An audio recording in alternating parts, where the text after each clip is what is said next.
চলো ফিরে যাই আবার সেই গল্প শোনার দিনে। শুনছেন the wonder in bookshelf. Please subscribe.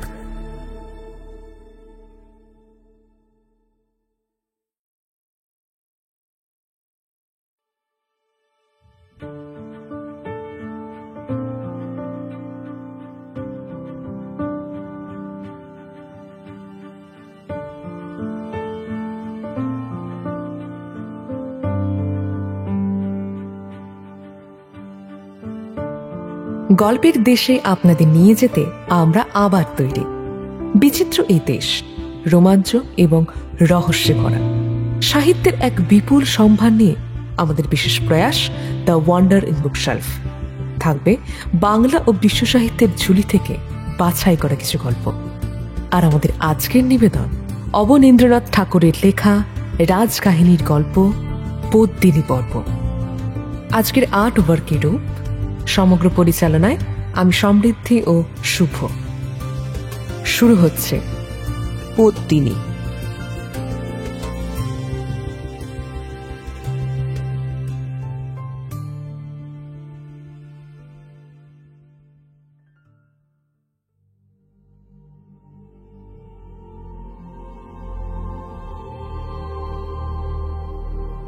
শুনছেন অবনীন্দ্রনাথ ঠাকুরের রাজকাহিনী।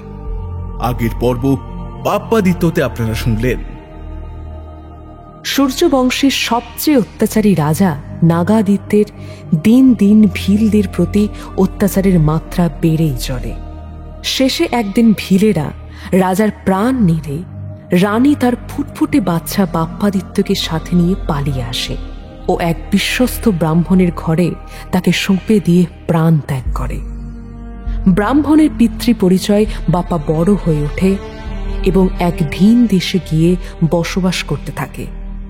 সেখানে এক রাজকুমারীর সাথে তার প্রণয় ঘটে, কিন্তু যখন সেই খবর রাজার কানে পৌঁছায় তখন সে দেশ ছেড়ে পালিয়ে আসে।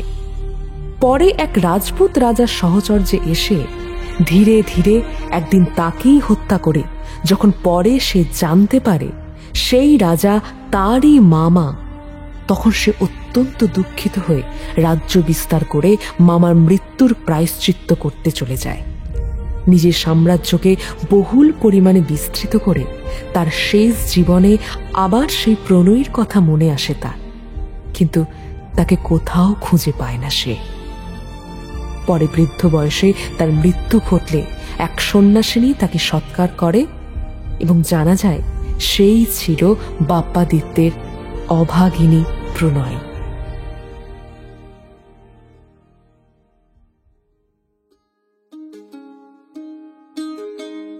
শুনতে থাকুন আজকের পর্ব পদ্মিনী।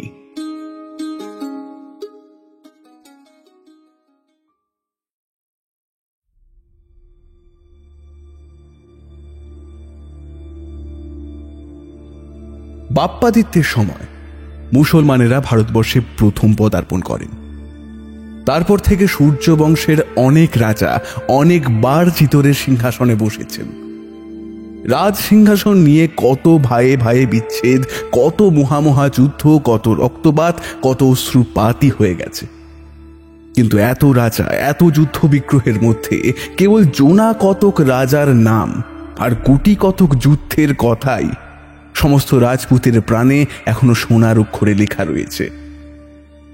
এর মধ্যে একজন হচ্ছেন খোমান, যিনি 24 বার মুসলমানের হাত থেকে চিতরকে রক্ষা করেছিলেন, যিনি আরব্য উপন্যাসের সেই বগদাদের খালিফ হারুন আল রশিদের ছেলে আল মামুনকে চিতরের রাজপ্রাসাদে অনেক দিন বন্দী করে রেখেছিলেন।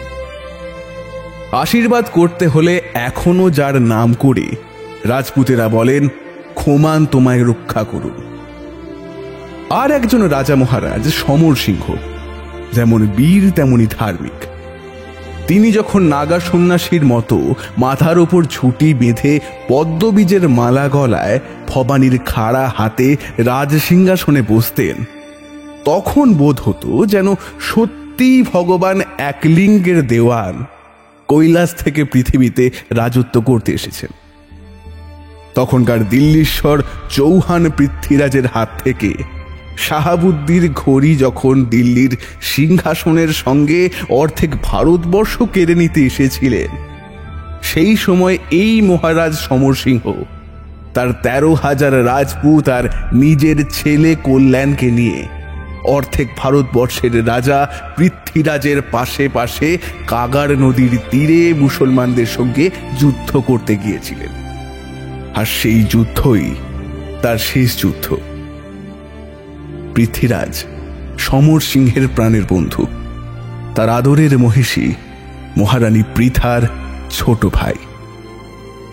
দুইজনে বড় ভালোবাসা ছিল, তাই বুঝি এই শেষ যুদ্ধে সমর সিংহ জন্মের মতন বন্ধুত্বের সমস্ত ধার শুধে দিয়ে চলে গেলেন। যখন যুদ্ধের দিনে প্রলয়ের ঝড় বৃষ্টির মাঝে পৃথ্বীরাজের লক্ষ লক্ষ হাতি ঘোড়া সৈন্য সামন্ত ছিন্ন ভিন্ন ছাড়খাড় হয়ে গেল, যখন জয়ের আর কোনো আশা নেই, প্রাণের মায়া কাটাতে না পেরে যখন প্রায় সমস্ত রাজাই পৃথ্বীরাজকে বিপদের মাঝে রেখে একে একে নিজের রাজত্বের মুখে পালিয়ে চললেন, তখন একমাত্র সমর সিংহই রাজমুকুট রাজসিংহাসন তুচ্ছ করে প্রাণের বন্ধু পৃথ্বীরাজের জন্য মুসলমানের সঙ্গে ঘোর যুদ্ধে প্রাণ দিলেন।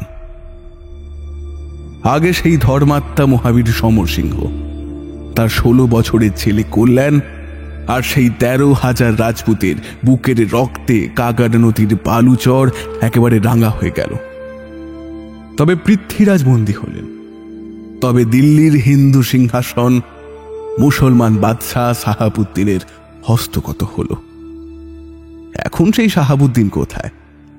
কোথায় বা সেই দিল্লির রাজভক্ত? কিন্তু যে ধর্মাত্মা বন্ধুর জন্য নিজের প্রাণকে তুচ্ছ করলেন, সেই মহাবীর সমর সিংহের নাম রাজপুত কবিদের সুন্দর গানের মধ্যে চিরকাল অমর হয়ে আছে। এখনো রাজপুতানায় সেই গান গেয়ে কত লোক রাস্তায় রাস্তায় ভিক্ষে করে। সমর সিংহের পর থেকে প্রায় 100 বৎসর কেটে গেছে। চিতোরের রাজ সিংহাসনে তখন রানা লক্ষণ সিংহ আর দিল্লিতে পাঠান বাদশাহ আলাউদ্দিন।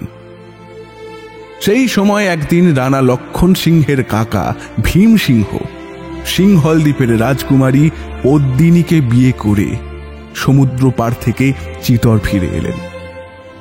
পদ্মের সৌরভ যেন সমস্ত সরোবর প্রফুল্ল করে ক্রমে দিক দিগন্তে ছড়িয়ে যায়, তেমনি কমলা লয়া লক্ষ্মীর সমান সুন্দরী সেই পদ্মমুখী রাজপুত রানী পদ্মিনীর রূপের মহিমা গুণের গরিমা দিনে দিনে সমস্ত ভারতবর্ষ আমোদ করলে।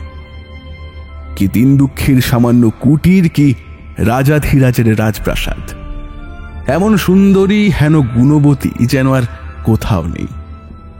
এ আশ্চর্য সুন্দরী পদ্মিনীকে নিয়ে ভীমসিংহ যখন চিতরের এক ধারে সাদা পাথরে বাঁধানো সরোবরের মধ্যস্থলে রাজ অন্তঃপুরে শীতল কোঠায় সুখে দিন কাটাচ্ছিলেন, ঠিক সেই সময়ে একদিন দিল্লিতে তখনকার পাঠান বাদশাহ আলাউদ্দিন খাসমহলের ছাদে গজতন্ত্রের খাটিয়ায় বসে বসন্তের হাওয়া খাচ্ছিলেন।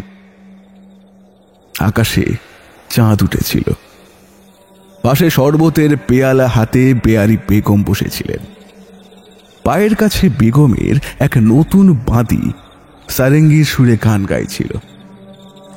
বাদশাহ হঠাৎ বলে উঠলেন, কে চাই আরবি গজল সব, আরে হিন্দুস্তানের গান গাও। তখন বেয়ারি বেগমের নতুন বাঁদি নতুন করে সারেঙ্গি বেঁধে নতুন সুরে গাইতে লাগলো। গানের ভাষাটা ঠিক এই রকম। হিন্দুস্তানে এক ফুল ফুটেছিল, তার দোসর নেই, জুড়ি নেই। সে কি ফুল? হাহা, সে যে পদ্ম ফুল। চারিদিকে নির্জল, মাঝখানে সেই পদ্ম ফুল। দেবতারা সে ফুলের দিকে চেয়েছিল, মানুষ সে ফুলের দিকে চেয়েছিল। চারিদিকে অপার সিন্ধু তরঙ্গে ভঙ্গে গর্জন করেছিল। কার সাধ্য যে রাজার বাগিচায় সে ফুল তোলে। সে রাজার ভয়ে দেবতারাও কম্পমান। গানের এই কথা শুনে এবার আলাউদ্দিন বলে উঠলে, আমি হিন্দুস্তানের বাদশাহ। আমি কোনো রাজার তোয়াক্কা রাখি না, কোনো দেবতাকেও ভয় করি না। পেয়ারে,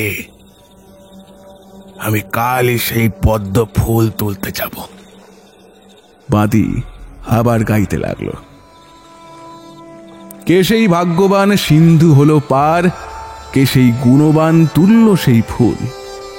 মেবারের রাজপুত বীরের সন্তান রানা ভীম সিংহ নির্ভয় সুন্দর। শুনে আলাউদ্দিন কিংখাবের সিংহাসনে সোজা হয়ে বসলেন। আনন্দের সুরে গান শেষ হলো। আজ চিতরের অন্তপুরে যে ফুল বিরাজে, কবি যার নাম গায় ভারতে, তার দোসর কোথা, জগতে তার জুড়ি কই। ধন্য রানা ভীমসিংহ, জয় তার রাজধানী। চিতরের রাজ উদ্যানে প্রফুল্ল পত্তিনী। আলাউদ্দিনের কানে অনেকক্ষণ ধরে বাজতে লাগলো এই শেষের কথাটা। চিতরের রাজ উদ্যানে প্রফুল্ল পত্তিনী। তিনি আকাশের দিকে চেয়ে চেয়ে বলে উঠলেন, বাদী, তুই কি সচক্ষে পদ্মিনীকে দেখেছিস? সে কি সত্যিই সুন্দরী? বাদী উত্তর করলে, জাহাপানা, দিল্লি আসবার আগে আমি চিতরে নাচ গান করে জীবন কাটাতে। পদ্মিনীর বিয়ের রাত্রে আমি রানীর মহলে নেচে এসেছি। আলাউদ্দিন গালে হাত দিয়ে ভাবতে লাগলেন। কিছুক্ষণ পরে বলে উঠলেন, আরে, আমার বড় ইচ্ছে করে ওই পদ্মিনীকে এই খাস মহলে নিয়ে আসি। পিয়ারি বেগম বলে উঠলেন, সাহিংসা, আমার সাজ যায়, আকাশের চাঁদটাকে সোনার কৌটোয় পুরে রাখি। কথাটা আলাউদ্দিনের ভালো লাগলো না। দিল্লির বাদশাহ, যার মুঠোর ভেতর অর্ধেক ভারতবর্ষ, তিনি কি একজন রাজপুত রানীকে ধরে আনতে পারেন না? শাহেনশাহ মুখ গম্ভীর করে উঠে গেলেন। মনে মনে বলে গেলেন, থাক পিয়ারি, যদি পদ্মিনীকে আনতে পারি তবে তোমাকে তার বাঁদী হয়ে থাকতে হবে।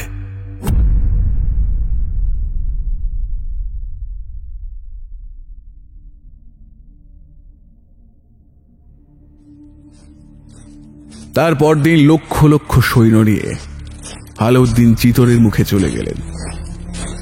পাঠান সৈন্য যে দিক দিয়ে গেল, সেই দিকে পথের দুই ধারে ধানের ক্ষেত, লোকের বসতি একেবারে ছাড়খাড় হয়ে যেতে লাগলো। তখন বসন্তকাল। সমস্ত চিতর জুড়ে দিকে দিকে আনন্দের রোল উঠেছে। ঘরে ঘরে আবিরের ছড়াছড়ি, হাসির হো হো আর বাসন্তী রঙের বাহার। সেই ফাগুনে ভরা আনন্দ আর হাসি খেলার মাঝখানে একদিন চিতরে খবর পৌঁছলো যে আলাউদ্দিন আসছেন। ঝড়ের মুখে প্রদীপের মতন চিতরের সমস্ত আনন্দ এক নিমেষে যেন নিভে গেল। তখন কোথায় রইল রানার রাজসভায় ধ্রুপদ খেয়ালের হরিবর্ণনা? কোথায় রইল রানীদের অন্দরে মিষ্টি সুরে মধুর গান? কোথায় লালে লালে রাস্তায় দলে দলে হাসি তামাশা? আর কোথায় বা গোপালজির মন্দির থেকে রাগ বসন্তের নবতের সুর? আবিরে গোলাপে লালে লাল চিতরের ঘরে ঘরে অস্ত্রশস্ত্রের ঝনঝনার সঙ্গে আর একটা ভয়ঙ্কর খেলার আওয়াজ চলতে লাগলো। সেই খেলা লোকের প্রাণ নিয়ে খেলা। তাতে বুকের রক্ত, ছুরির ঘা, কামানের গর্জন আর যুদ্ধের খোলা মাঠ। শেষে একদিন পাঠান বাদশার কালো নিশান শকুনির মতন এবারের মরুভূমির ওপর দেখা দিলে ভীমসিংহ হুকুম দিলেন, কেল্লা দরজা বন্ধ করো, বন্ধ করো। ছন ছন শব্দে চিতরের 7টা ফটক তৎক্ষণাৎ বন্ধ হয়ে গেল। আলাউদ্দিন ভেবেছিলেন যাব আর পদ্মিনীকে কেড়ে আনব, কিন্তু এসে দেখলেন বুকের পাঁজর প্রাণের চারিদিক যেমন ঢেকে রাখে, তেমনি রাজপুতের তলোয়ার পদ্মিনীর চারিদিক দিবারাত্র ঢেকে রয়েছে। সমুদ্র পার হওয়া সহজ, কিন্তু এই 7টা ফটক পার হয়ে চিতরের মাঝখান থেকে পদ্মিনীকে কেড়ে আনা এক প্রকার অসম্ভব। পাঠান বাদশাহ সেই পাহাড়ের নিচেই তাঁবু গাড়বার হুকুম দিলেন। সেই দিন গভীর রাত্রে যুদ্ধের সমস্ত আয়োজন শেষ করে রাজা ভীমসিংহ পদ্মিনীর কাছে এসে পড়লেন, পদ্মিনী, তুমি কি সমুদ্র দেখতে চাও?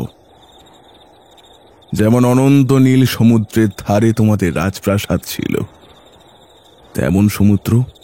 পদ্মিনী বললেন, তামাশা রাখো, তোমাদের মরুভূমির দেশে আবার সমুদ্র পেলে কোথা থেকে? ভীমসিংহ পদ্মিনীর হাত ধরে কেল্লার ছাদে উঠলেন।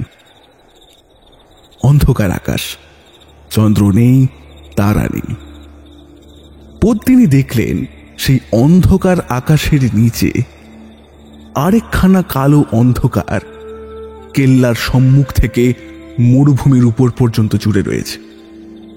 পদ্মিনী বলে উঠলেন, রানা, এখানে যে সমুদ্র ছিল আমি তো জানি না। মা গো, সাদা সাদা ঢেউ উঠছে দেখো।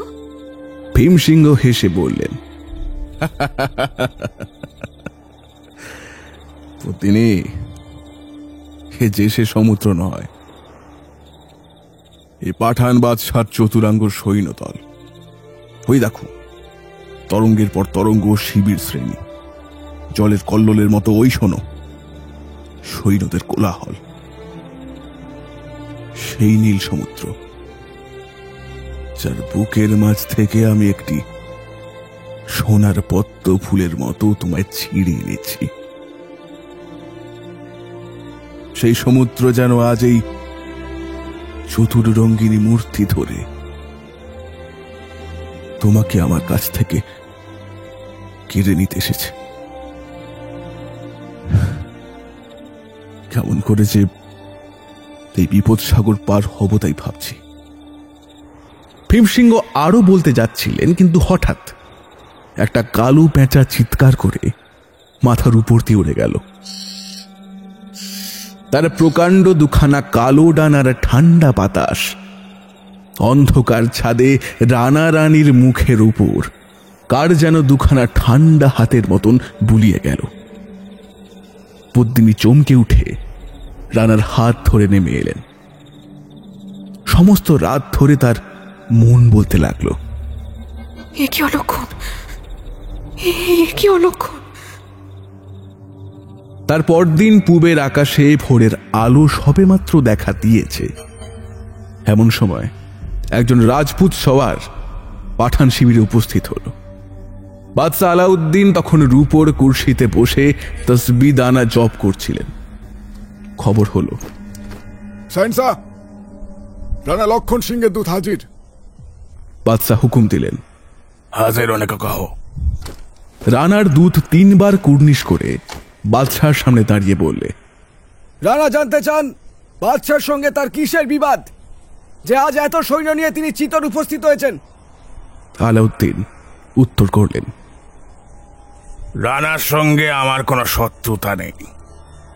আমি রানার খুড়ো ভীমসিংহের কাছে পদ্মিনীকে ভিক্ষা চাইতে এসেছি। তাকে পেলেই আমি আমার দেশে ফিরে যাব। দূত উত্তর করলে, শাহনশাহ, আপনি রাজপুত জাতকে চেনেন না, সেজন্য এমন কথা বলছেন। জানার কথা ছেড়ে দিন। আমরা দুঃখী রাজপুত, আমরা প্রাণ দিতে পারি, তবু মান খোয়াতে পারি না। আপনি রানার আশা পরিত্যাগ করুন। বরং শাহেনশাহ যদি অন্য কিছু নেবার থাকে তবে হিন্দুস্তানের বাদশার এক কথা, হয় পদ্মিনী নয় যুদ্ধ। রানার দূত পিছু হটে 3 বার কুর্নিশ করে বিদায় হল। সেই দিন সন্ধেবেলা চিতরের রাজসভায় সমস্ত রাজপুত সর্দার একত্র হলেন। কি করে চিতরকে এই আলাউদ্দিনের হাত থেকে রক্ষা করা যায়। রাজস্থানের রাজমুকুটের সমান চিতর, রাজপুতের প্রাণের চেয়ে প্রিয় চিতর। এদিকে মুসলমানেরা ভারতবর্ষ গ্রাস করেছে। তাদের সঙ্গে যুদ্ধে কত বড় বড় হিন্দু রাজার রাজত্ব ছাড়খাড় হয়ে একেবারে লোপ পেয়ে গেছে। কিন্তু চিতরের সিংহাসন সেই পুরা কালের মতন এখনো অটল, এখনো স্বাধীন আছে।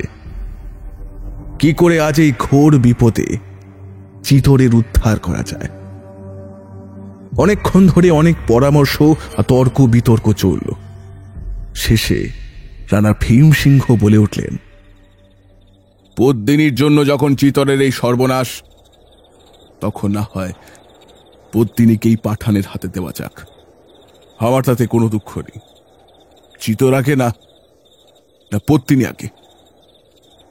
কথাটা বলে ভীমসিংহ একবার রাজসভার এক পাড়ে, যেখানে শ্বেত পাথরের জালির পেছনে চিতরের রানীরা বসেছিলেন, সেই দিকে চেয়ে দেখলেন। তারপর সিংহাসনের দিকে ফিরে পড়লেন। মহারানা কি বলেন?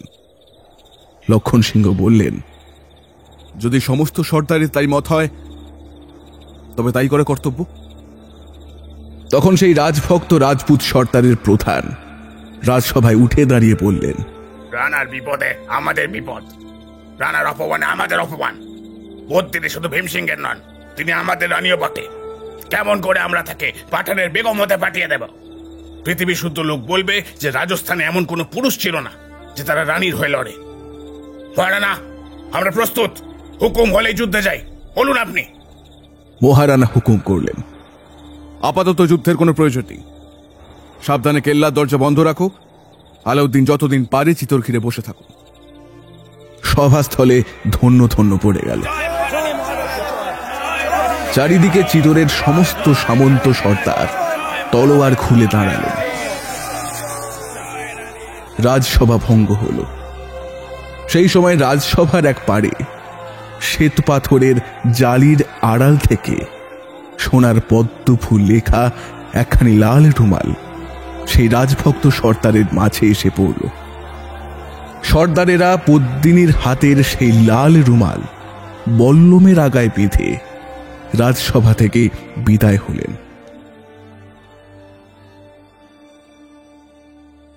তারপর দিন কাটতে লাগলো। আলাউদ্দিন লক্ষ লক্ষ সৈন্য নিয়ে চিতরের কেল্লা ঘিরে বসে রইলেন। বাদশার আশা ছিল যে কেল্লার ভিতর বন্ধ থেকে রাজপুতদের খাবার ফুরিয়ে যাবে, তখন প্রাণের দায়ে পদ্মিনীকে পাঠিয়ে দিয়ে সন্ধি করবে। কিন্তু দিনের পর দিন, মাসের পর মাস, ক্রমে সংবৎসর কেটে গেল, তবু সন্ধির নাম গন্ধ নেই। বর্ষার শীত কেটে গিয়ে গ্রীষ্মকাল এসে পড়েছে। পাঠান সৈন্যরা দিল্লিতে ফেরবার জন্য এবার অস্থির হতে লাগলো। এমন গরমের দিনে দিল্লিতে চাঁদনি চকে কত মজা, সেখানে কফিখানায় কত আমোদ চলছে, আর তারা কিনা কি বর্ষা কি হিম এই হিন্দুর মুলুকে এসে খোলা মাঠে পড়ে রয়েছে। এখানে না পাওয়া যায় ভালো মতো পান তামাক, না আছে ফুলের বাগিচার, না আছে একটা লোকের মিষ্টি খোলা, যার গান শুনলে একটু মনটা ভুলে থাকা যায়। এখানকার লোকগুলো কেমন কাঠখোট্টা, তাদের গানগুলো তেমনই বেসুরো, পানগুলো কেমন পুরু, আর তামাকটাও তেমনই করুয়া। এই হিন্দুর মুল্লুকে তো আর মন টেকে না তাদের। আলাউদ্দিন দেখলেন নিষ্কর্মা বসে থেকে তার সৈন্যরা ক্রমে বিরক্ত হয়ে উঠেছে। তার ইচ্ছে আরো কিছুদিন চিতর ঘিরে বসে থাকেন। যে কোনো উপায় হোক, সৈন্যদের স্থির থাকতে হবে। বাদশাহ তখন এক এক দিনে এক এক দল সৈন্য নিয়ে শিকার করে বেড়াতে লাগলেন। সেই সময় একদিন শিকার শেষে আলাউদ্দিন শিবিরে ফিরে আসছেন। একদিকে সবুজ জনারের ক্ষেত সন্ধ্যার অন্ধকারে কাজলের মতন নীল হয়ে এসেছে, আর একদিকে পাহাড়ের উপর চিতরের কেল্লা মেঘের মতন দেখা যাচ্ছে। তার মাঝে সুঁড়ি পথ। সেই পথে প্রথমে শিকারী পাঠানের দল বড় বড় হরিণ ঘাড়ে গাইতে গাইতে চলেছে।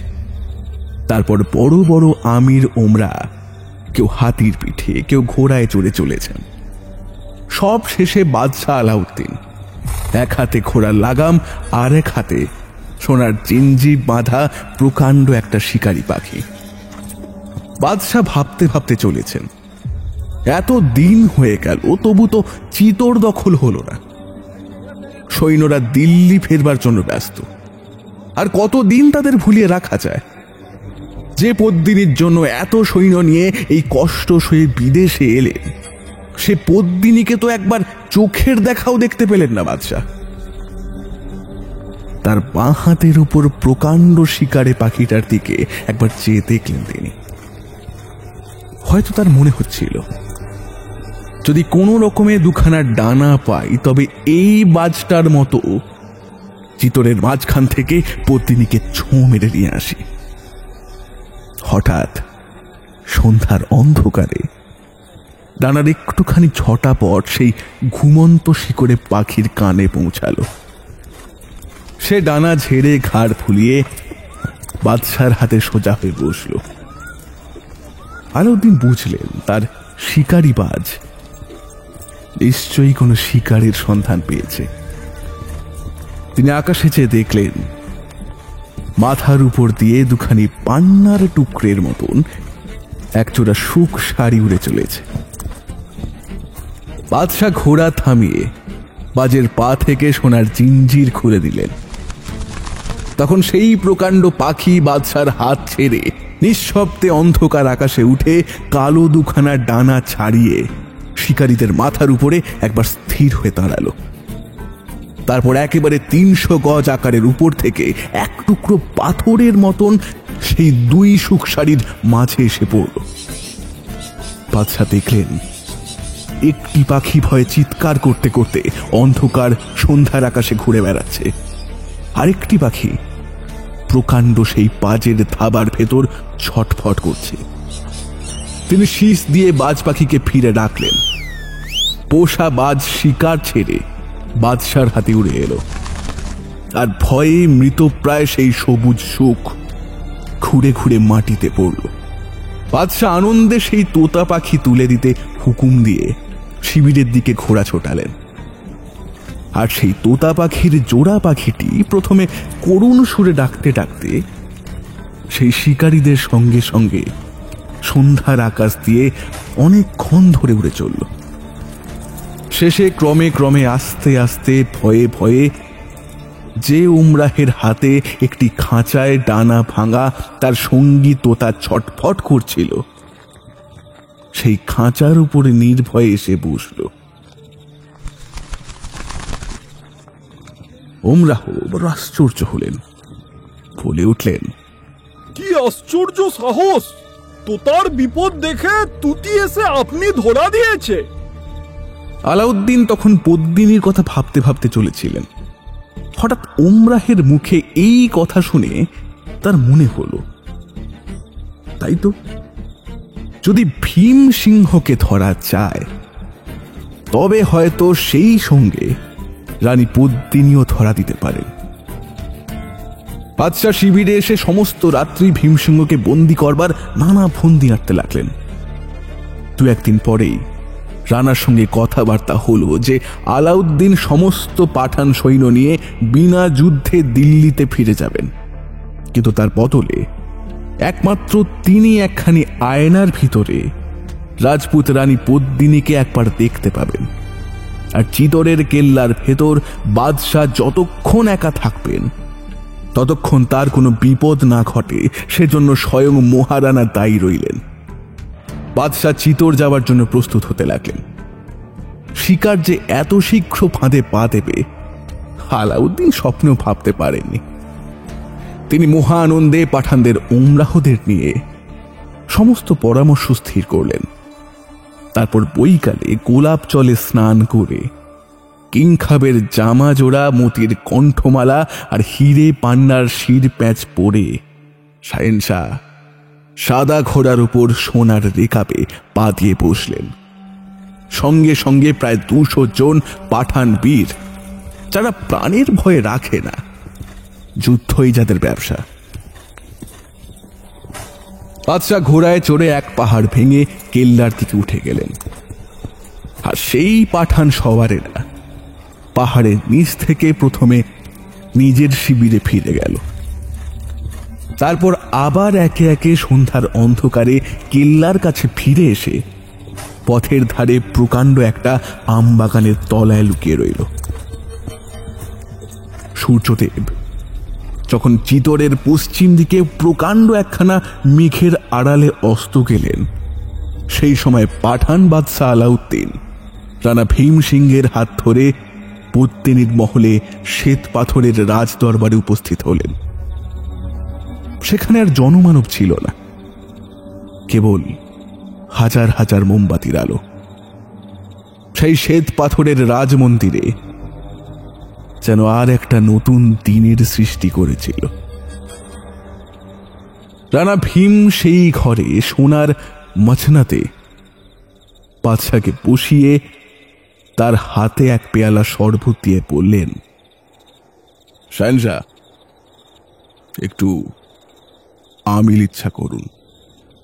আলাউদ্দিন সেই আমিলের পেয়ালা হাতে নিয়ে ভাবতে লাগলেন, যদি এতে বিষ থাকে তবে তো সর্বনাশ। রাজপুতের মেয়েরা শুনেছি শত্রুর হাতে অপমান নেবার ভয়ে অনেক সময় এরকম আমিল খেয়ে প্রাণ দিয়েছে। এর মধ্যেও কিছু নেই তো? বাদশাহ পেয়ালা হাতে ইতস্তত করতে লাগলেন। রানা ভীম আলাউদ্দিনের মনের ভাব বুঝে একটু হেসে পড়লেন, শাহনশাহ, বিষের ভয় করবেন না। মহারানা স্বয়ং যখন আপনার কোনো বিপদ না ঘটে সেজন্য তাই, তখন আজ যদি আপনি সমস্ত চিতর একাও ঘুরে আসেন তো একজন রাজপুত আপনার গায়ে হাত তুলতে সাহস পাবে না। আপনি নিশ্চিত থাকুন, অতিথিকে আমরা দেবতার মতো মনে করি। আলাউদ্দিন তাড়াতাড়ি বলে উঠলেন, রানা, আমি সে কথা ভাবছি না। আমি ভাবছিলাম আজ যেমন নির্ভয়ে আমি তোমার ওপরে বিশ্বাস করেছি, তেমনি তুমি আমাকে বিশ্বাস করতে পারো কিনা। আলাউদ্দিন মুখেই কথা বললেন বটে, কিন্তু সেই আমিলের পেয়ালায় চুমুক দিতে সত্যি তার প্রাণ যেন কাঁপতে লাগল। তিনি অল্পে অল্পে সমস্ত আমিলটুকু নিঃশেষ করে অনেকক্ষণ চুপ করে বসে রইলেন। শেষে যখন দেখলেন যে বিষের জ্বালার বদলে তার শরীর মন বরং আনন্দে প্রফুল্ল হয়ে উঠল, তখন বাদশাহ ভীমসিংহের দিকে ফিরে পড়লেন, তবে আর বিলম্ব কেন? এখন একবার সেই আশ্চর্য সুন্দরী পদ্মিনী রানীকে দেখতে পেলেই আমি খুশি হয়ে বিদায় হই। তখন রানা ভীম আলিপো দেশের প্রকাণ্ড একখানা আয়নার সম্মুখ থেকে একটা পর্দা সরিয়ে দিলেন। কাকচক্ষু জলের মতো নির্মল সেই আয়নার ভেতর পদ্মিনীর রূপের ছটা হাজার হাজার বাতির আলো যেন আলোময় করে প্রকাশ হল। বাদশাহ দেখতে লাগলেন, সে কি কালো চোখ, সে কি সুটানা ভুরু, পদ্মের মৃণালের মতন কেমন কোমল দুখানি হাত, বাঁকা মল পড়া কি সুন্দর দুখানি রাঙা পা, ধানি রঙের পেশোয়াজে মুক্তোর ফুল, গোলাপি ওড়নায় সোনার পাড়, পান্নার চুড়ি, নীলার আংটি, হীরের চিক। বাদশাহ আশ্চর্য হয়ে ভাবলেন, এ কি মানুষ নাকি পরী? আলাউদ্দিন আর স্থির থাকতে পারলেন না। তিনি মছনাদ ছেড়ে সেই প্রকাণ্ড আয়নার ভেতর ছায়া পদ্মিনীকে ধরবার জন্য দুহাত বাড়িয়ে যেন ছুটে চললেন। শাহনশাহ, পদ্মিনীকে স্পর্শ করবেন না। রানার মনে হল রাজদরবারের একদিকে বসে সত্যি তার পুণ্যবতী রানী পদ্মিনী যেন পাঠানের হাতে অপমান হবার ভয়ে কাঁপছে। রাগে রানার দুই চক্ষু রক্ত বর্ণ হয়ে উঠল। তিনি সেই ঘরের মাঝখানে দাঁড়িয়ে উঠে সোনার একটা পেয়ালা সেই আয়নাখানার ঠিক মাঝখানে সজোরে ছুঁড়ে মারলেন। ঝনঝন শব্দে 7 হাত উঁচু সেই চমৎকার আয়না ভেঙে চুরমার হয়ে পড়ল। আলাউদ্দিন চমকে উঠে 3 পা পিছিয়ে দাঁড়ালেন। তিনি মনে বুঝলেন পাগলের মতন এই রানীর দিকে ছুটে যাওয়াটা বড়ই অভদ্রতা হয়েছে। এজন্য রানার কাছে ক্ষমা চাওয়াটা তার বিশেষ দরকার। বাদশাহ ভীমসিংহের দিকে ফিরে পড়লেন, রানা রানা রানা, আমার অন্যায় হচ্ছে।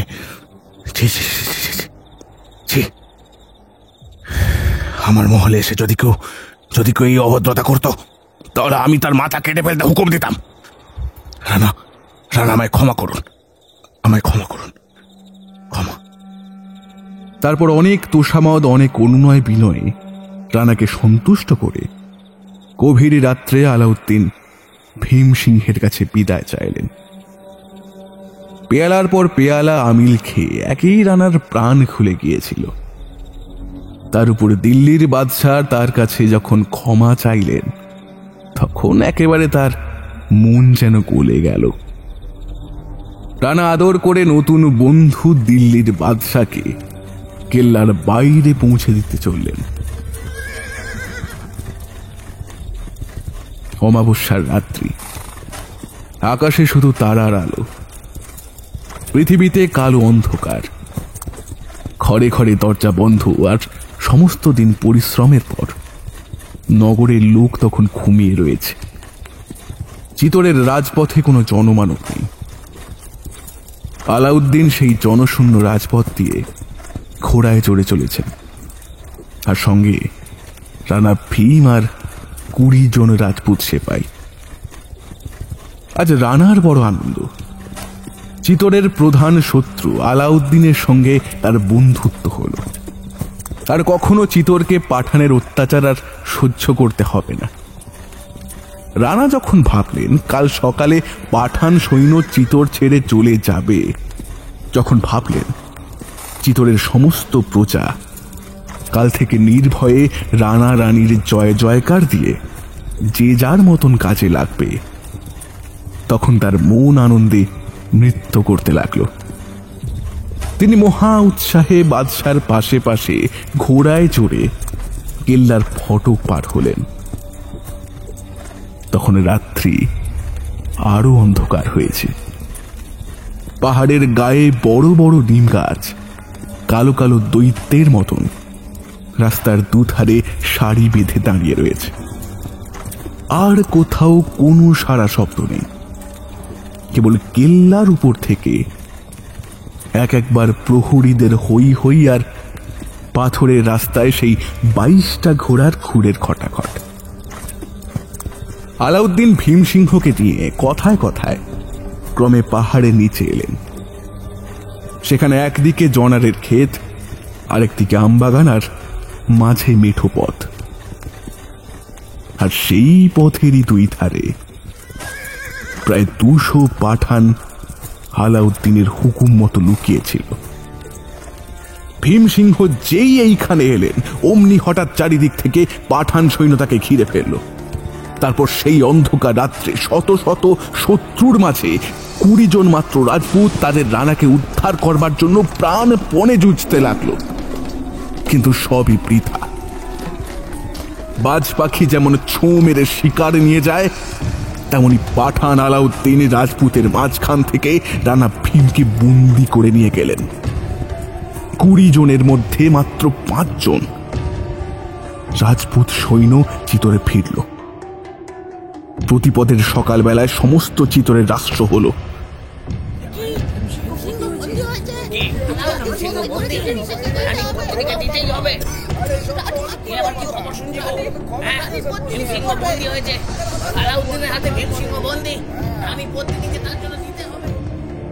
আলাউদ্দিন যখন শিবিরে পৌঁছেছেন তখন রাত্রি 2:30 প্রহর। তিনি ভীমসিংহকে সাবধানে বন্ধ রাখতে হুকুম দিয়ে নিজের কানাতে বিশ্রাম করতে গেলেন। আজ তার দৃঢ় বিশ্বাস হল রানা যখন ধরা পড়েছেন তখন পদ্মিনী আর কোথায় যায়। হিন্দু মেয়ে স্বামীর জন্য প্রাণ দিতে পারে, বাদশার বেগম হতে কি আর রাজি হবে না?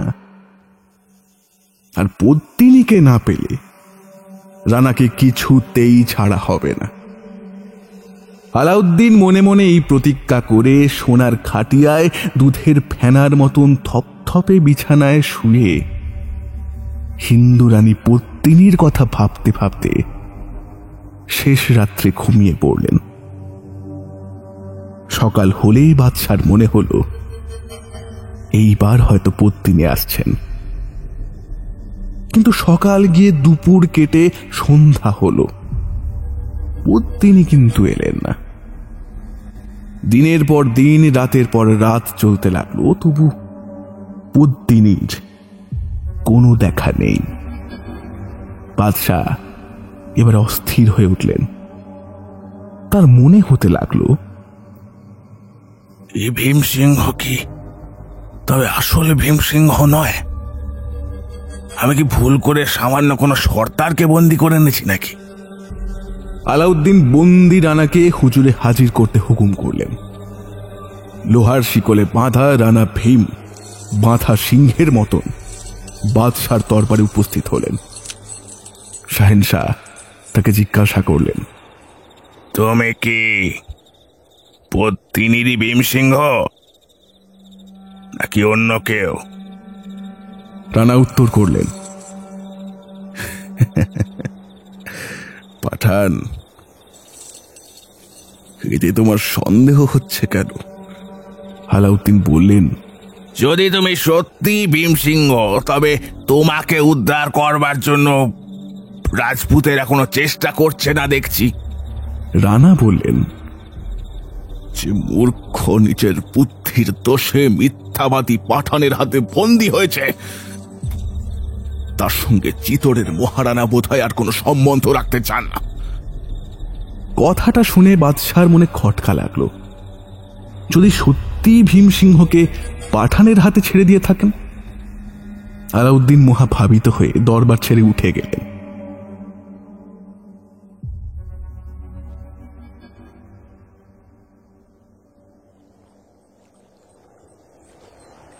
সেই দিন শেষ রাত্রে চিতোরের উপরে কেল্লার খোলা ছাদে পদ্মিনী গালে হাত দিয়ে একা দাঁড়িয়েছিলেন।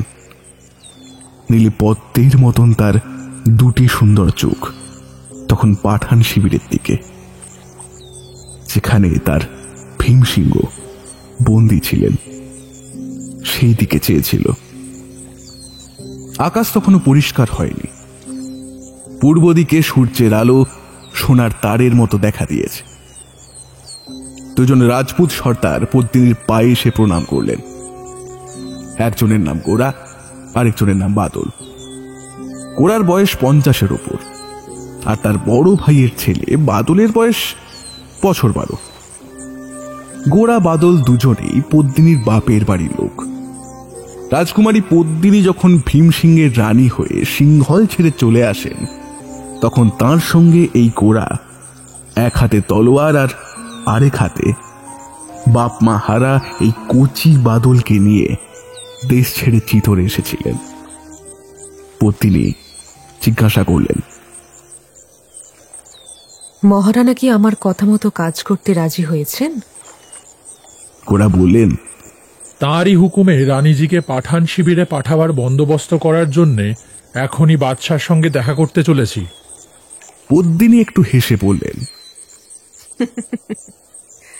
যাও, বাদশাকে বলো আমার জন্য যেন দিল্লিতে একটা নতুন মহল বানিয়ে রাখে।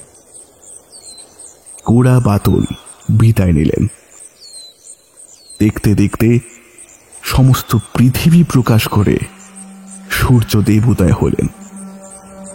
পদ্মিনী দেখলেন আলাউদ্দিনের লাল রেশমের প্রকাণ্ড শিবির সকালবেলায় সূর্যের আলোয় ক্রমে ক্রমে রক্তময় হয়ে উঠল।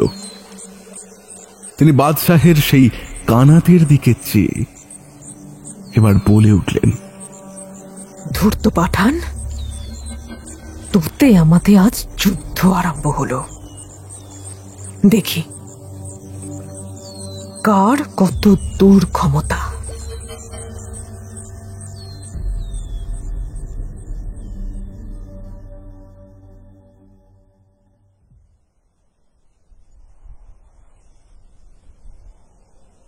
সেদিন শুক্রবার, মুসলমানদের জুম্মা। আলাউদ্দিন ফজরের নমাজ সেরে দরবারে বসেছেন। তেমন সময় মহারানার চিঠি দিয়ে গোরা বাদল উপস্থিত হলেন। বাদশাহ মহারানার মোহর করা চিঠি হাতে নিয়ে পড়তে লাগলেন। তাতে লেখা রয়েছে, পদ্মিনীকে বাদশার হাতে দেওয়া স্থির হল। তার বদলে রানা ভীমসিংহের মুক্তি চাই। আরও এই যে রাজরানী পদ্মিনী সামান্য স্ত্রীলোকের মতন দিল্লিতে যেতে পারেন না। তার প্রিয় সখীরাও যাতে পদ্মিনীর সঙ্গে থেকে চিরদিন তার সেবা করতে পারেন, বাদশাহ যেন তার বন্দোবস্ত করেন। তাছাড়া চিতোরের রানী পদ্মিনীকে শাহেনশাহ শিবিরে পৌঁছে দেওয়ার জন্য যেসব বড় বড় ঘরের রাজপুতনী সঙ্গে যাবেন, সেজন্য বাদশাহ তার সমস্ত সৈন্য কেল্লার সামনে থেকে কিছু দূরে সরিয়ে রাখবেন। শেষে মহারানার এই ইচ্ছে, এরপর থেকে আলাউদ্দিন আর যেন তার সঙ্গে শত্রুতা না করেন। চিঠিখানা পড়ে এবার বাদশার মন আনন্দে নৃত্য করতে লাগল। তিনি হাসি মুখে গোরা বাদলের দিকে ফিরে বললেন, বেশ কথা, আমি আজ রাতের মধ্যেই সমস্ত ফৌজ কেল্লার সামনে থেকে উঠিয়ে নেব। রানীর আসবার কোনোই বাধা হবে না। তোমরা মহারানাকে জানাও গে, তার সকল কথাতেই আমি রাজি হলাম। গোরা বাদল বিদায় হলেন। বাদশাহ কেল্লার সামনে থেকে সৈন্য উঠিয়ে নিতে এবার হুকুম দিলেন। একদিনের মধ্যে এত সৈন্য অন্য জায়গায় উঠিয়ে নেওয়া সহজ নয়। বাদশাহ বললেন, তম্বুকানাথ, গোলাগুলি, অস্ত্রশস্ত্র আর বাকি সব আসবাবপত্র যেখানকার যাক সেখানেই থাক। কেবল সেপাইরা নিজের ঘোড়া নিয়ে একদিনের মতো অন্য কোথাও আশ্রয় নিক। তাতেও প্রায় সমস্ত রাত কেটে গেল। পরদিন সূর্যোদয়ের সঙ্গে সঙ্গে চিতোরের প্রধান ফটক রামপালের উপর কর্কর শব্দে নাকারা বাজতে লাগল। বাদশাহ দেখলেন চিতোরের 7টা ফটক একে একে পার হয়ে 4 বেহারার কাঁধে প্রায় 700 ডুলি তার শিবিরের দিকে আসছে। মাঝে রানী পদ্মিনী, চীনা পাত মোড়া সোনার চতুর্দল, আর এক পাশে 50 বৎসরের সর্দার গোরা, আর এক পাশে 12 বছরের বালক বাদল, দুজনেই ঘোড়ায় চড়ে। পদ্মিনী আর তার সহচরদের থাকবার জন্য বাদশাহ প্রায় আধ ক্রোশ জুড়ে কানাত ফেলেছিলেন। একে একে যখন 700 পালকি কানাতের ভিতর প্রবেশ করল, তখন গোরা বাদশার হুজুরে খবর জানালেন, শাহেনশাহ, রানীজি উপস্থিত। এখন তিনি একবার ভীমসিংহের সঙ্গে দেখা করতে চান। বাদশাহের বেগম হলে আর তো দুজনে দেখা হবে না। বাদশাহ বললেন, তিনি যখন রানাকে দেখতে চেয়েছেন তখন আর কথা কি। বেশ, আমি আধ ঘন্টা সময় দিলাম, তবে তার বেশি রানা যেন পদ্মিনীর কাছে না থাকে। গোরা তথাস্তু বলে বিদায় হলেন। আলাউদ্দিন একলা বসে দেখতে লাগলেন। 1, 2 করে প্রায় 700 পালকি কানাতের ভিতর থেকে বেরিয়ে আবার চিতোরের মুখে চলে গেল। সঙ্গে ঘোড়ায় চড়ে 12 বৎসরের বাদল। বাদশাহ একজন উমরাহকে জিজ্ঞেস করলেন, এবার এসব পালকিতে কারা যায়? শুনলেন, জাহাপনা, চিতোর থেকে যে সকল বড় ঘরের রাজপুতনী রানীকে বিদায় দিতে এসেছিলেন তারা ফিরে গেলেন। বাদশাহ জিজ্ঞাসা করলেন, ভীমসিংহ কোথায়? জি অন্দরে আছেন শাহেনশাহ। আলাউদ্দিন শিবিরের এক কোণে বালির ঘড়ির দিকে চেয়ে দেখলেন আধ ঘন্টা হয়ে গেছে। এইবার পদ্মিনীর সঙ্গে তার দেখা হবে। বাদশাহ সাজগোজ করবার জন্য অন্য এক শিবিরে উঠে গেলেন। সেখানে আতর, গোলাপ, হিরে জহরতের ছড়াছড়ি।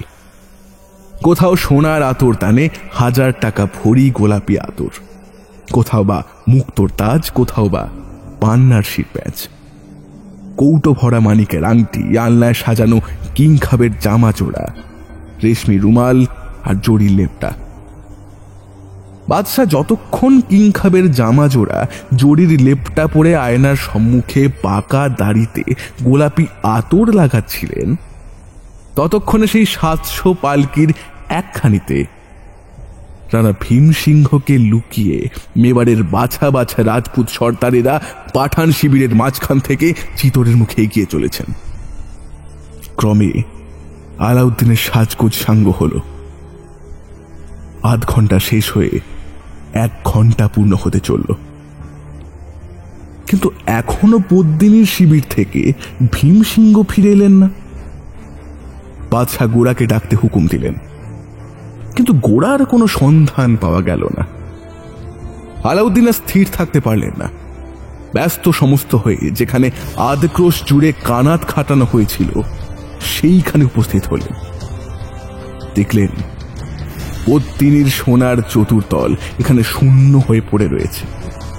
যে লাল মখমলের প্রকাণ্ড শিবিরে তিনি চিতরের রানী পদ্মিনীকে মানিকের খাঁচায় সোনার পাখিটির মতন পুষে রাখবেন ভেবেছিলেন, সেই শিবির তখন অন্ধকার। কোথায় পদ্মিনী, কোথায় বা তার 100 সখী, আর কোথায় বা বন্দী ভীমসিংহ? পাঠান শিবিরে তখন হুলুস্থুলু পড়ে গেল। সকলেই শুনলে পালকি বেহারা সেজে রাজপুতেরা বন্দি রানাকে ফাঁকি দিয়ে নিয়ে গেল। বাদশাহ তখনই সমস্ত সৈন্য জড়ো করতে হুকুম দিয়ে 2000 ঘোড়সওয়ারের সঙ্গে চিতরের মুখে বেরিয়ে গেলেন।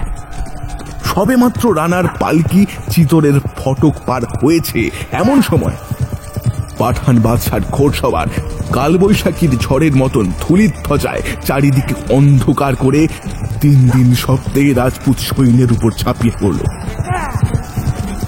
তখন বেলা 2 প্রহর। আগুনের সমান তপ্ত রৌদ্রে 12 বৎসরের বালক বাদল আর 50 বৎসরের বৃদ্ধ গোরা একদল রাজপুতকে নিয়ে প্রাণপণে চিতরের সিংহদ্বার রক্ষা করতে লাগলেন। সন্ধ্যা হয়ে এলো, তবু যুদ্ধ শেষ হলো না। চিতর থেকে দলের পর দল রাজপুত এসে যুদ্ধে যোগ দিতে লাগলো। বাদশাহ হাজারের পর হাজার পাঠান এনেও চিতরের একখানা পাথর পর্যন্ত দখল করতে পারলেন না। শেষে যে ভীমসিংহকে তিনি কাল রাত্রে লোহার শৃঙ্খলে বন্ধ রেখেছিলেন, সেই ভীমসিংহ যখন হাতির পিঠে যুদ্ধক্ষেত্রে উপস্থিত হলেন, তখন পাঠান বাদশার আশা ভরসা নির্মূল হল। সন্ধ্যার অন্ধকারে অর্ধেক ভারতবর্ষের সম্রাট আলাউদ্দিন চিতরের সম্মুখ থেকে ঘোড়া ফিরিয়ে এবার শিবিরে গেলেন। জয় জয় রবে চিতর নগর তখন পরিপূর্ণ হল।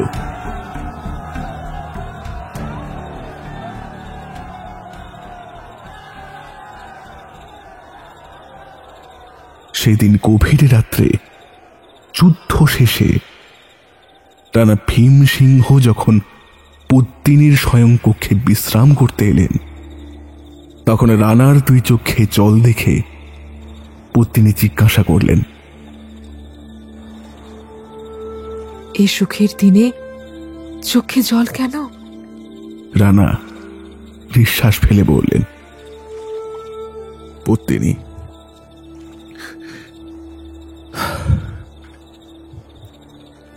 আজ আমার পরম উপকারী চিরবিশ্বাসী গোরা চিরদিনের মতো যুদ্ধের খেলা সাঙ্গ করে দেবলোকে চলে গেছে। গোরার নেই। দুজনে আজ আর একটিও কথা হলো না। রানী পদ্মিনী শয়ন ঘরের প্রদীপ অন্ধকার করে দিলেন। দক্ষিণের হাওয়ায় সারা রাত্রি চিতরের মহা শ্মশানের দিক থেকে যেন একটা হায় হায় শব্দ সেই ঘরের ভেতর ভেসে আসতে লাগলো।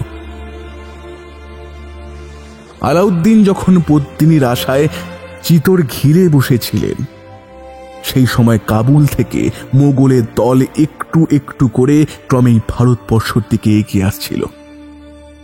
রাজপুতের কাছে হার মেরে বাদশাহ নিজের শিবিরে এসে শুনলেন মোগল বাদশাহ তৈমুর লং দিল্লি আক্রমণ করতে আসছেন, আর সেই সঙ্গে দিল্লি থেকে পেয়ারি বেগমের এক পত্র পেলেন। তার এক জায়গায় বেগম লিখেছেন, সহিংসা আর কেন? পদ্মিনীর আশা পরিত্যাগ করুন। হে মধুকর, তুমি পদ্মের সন্ধানে মরুভূমির মাঝে ফিরতে লাগলে, আর বনের ভাল্লুক এসে তোমার সাধের মৌচাক লুটে গেল। সকলই আল্লাহর ইচ্ছে। আজ অর্ধেক ভারতবর্ষের রাজা, কাল হয়তো পথের ভিখারি। হায় রে হায়, দিল্লির পিয়ারি বেগমকে এতদিনে বুঝি মোগল দস্যুর বাঁধি হতে হলো। বাদশা পেয়ারির চিঠি পড়ে বড় স্তম্ভিত হলেন। বিপদ যে এত গুরুতর তা তিনি স্বপ্নেও ভাবেননি। আলাউদ্দিন তৎক্ষণাৎ শিবির উঠাতে হুকুম দিলেন। সেই রাত্রে পাঠান ফৌজ রাজস্থান ছেড়ে কাশ্মীরের মুখে চলে গেল। 13 বৎসর পরে চিতোরের সম্মুখে পাঠান বাদশার রণডঙ্কা আরো একবার বেজে উঠল। তখন চিতোরের বড় দুরাবস্থা। সমস্ত দেশ দুর্ভিক্ষে মহামারীতে উজাড় হয়ে যাচ্ছে। দেশ প্রায় বীরশূন্য হয়ে পড়েছে। নতুন নতুন লোকের হাতে যুদ্ধের ভার। রানা ভীম সিংহ এইসব নতুন সৈন্য, নতুন সেনাপতি নিয়ে গ্রামে গ্রামে, পথে পথে পাঠান সৈন্যকে বাধা দিতে লাগলেন। কিন্তু তার সমস্ত চেষ্টা এবারে ব্যর্থ হল।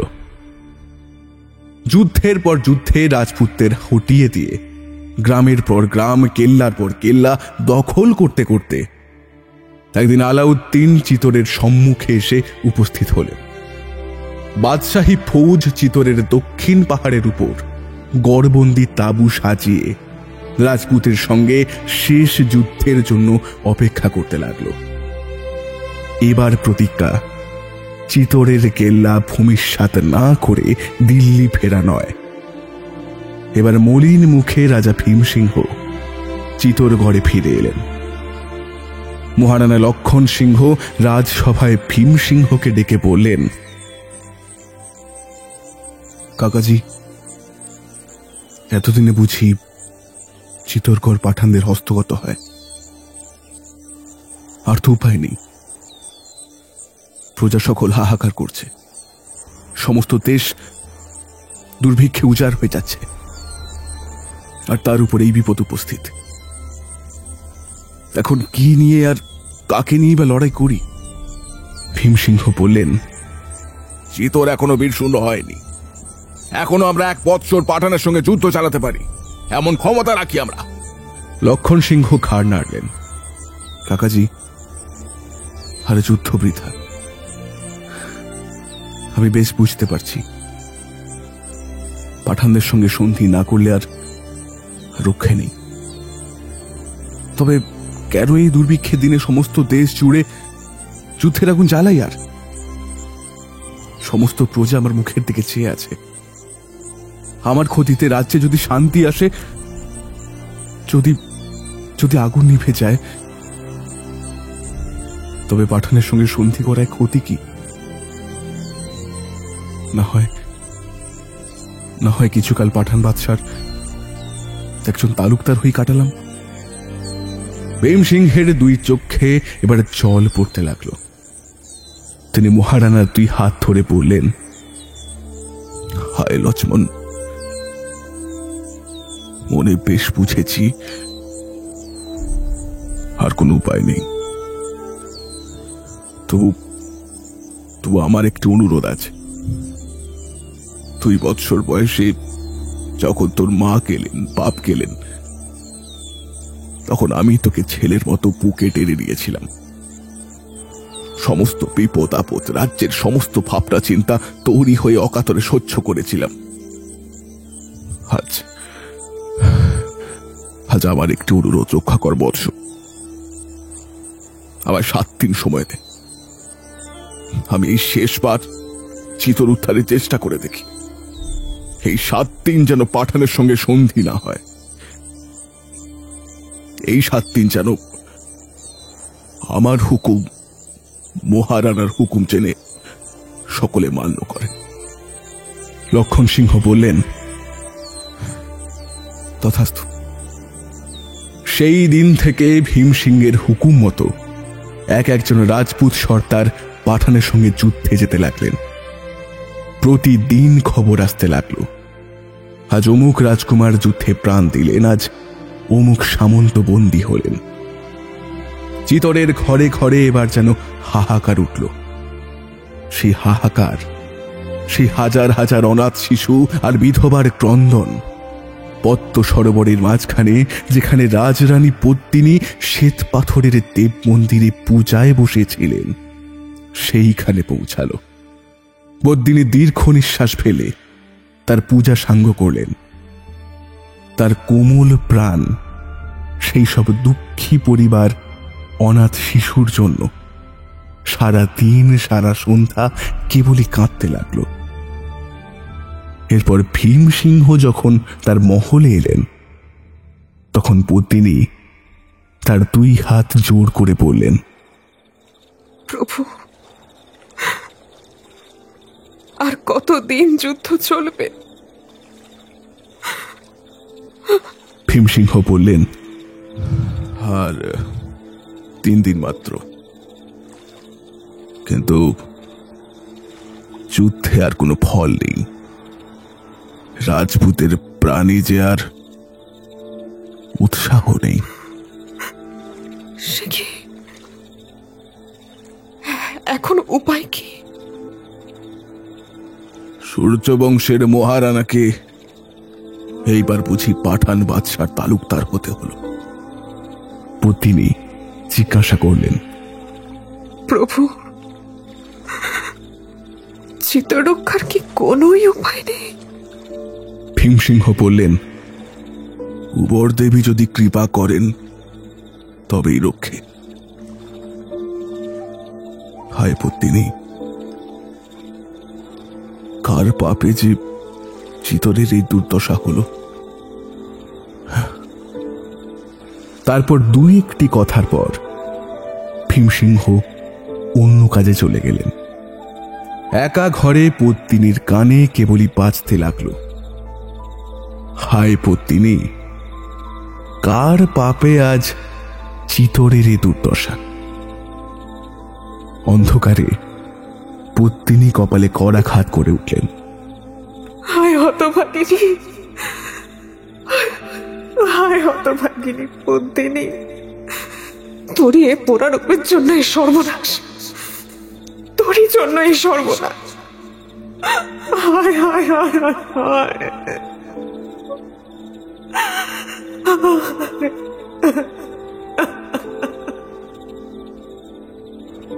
নিঃশব্দ ঘরে যেন প্রতিধ্বনিত হল, তোরই জন্য এই সর্বনাশ, তোরই জন্য এই সর্বনাশ। ঠিক সেই সময় চৈত্র মাসের পরিষ্কার আকাশ মেঘাচ্ছন্ন হয়ে বড় বড় ফোঁটায় বৃষ্টি নামল। পদ্মিনী একটা মোটা চাদরে নিজের সর্বাঙ্গ ঠেকে নিজের মহল থেকে চিতরেশ্বরী উবর দেবীর মন্দিরে একা চলে গেলেন। রাত্রি প্রায় 2 প্রহর। উবর দেবীর মন্দিরে সমস্ত আলো তখন নিভে গিয়েছে, কেবল একটি মাত্র প্রদীপের আলো। আর সেই আলোয় বসে দেবীর ভৈরবী রাজরানী পদ্মিনীকে বললেন, মহারানী, আমি আবার বলি, তুমি যে কাজ করতে যাচ্ছ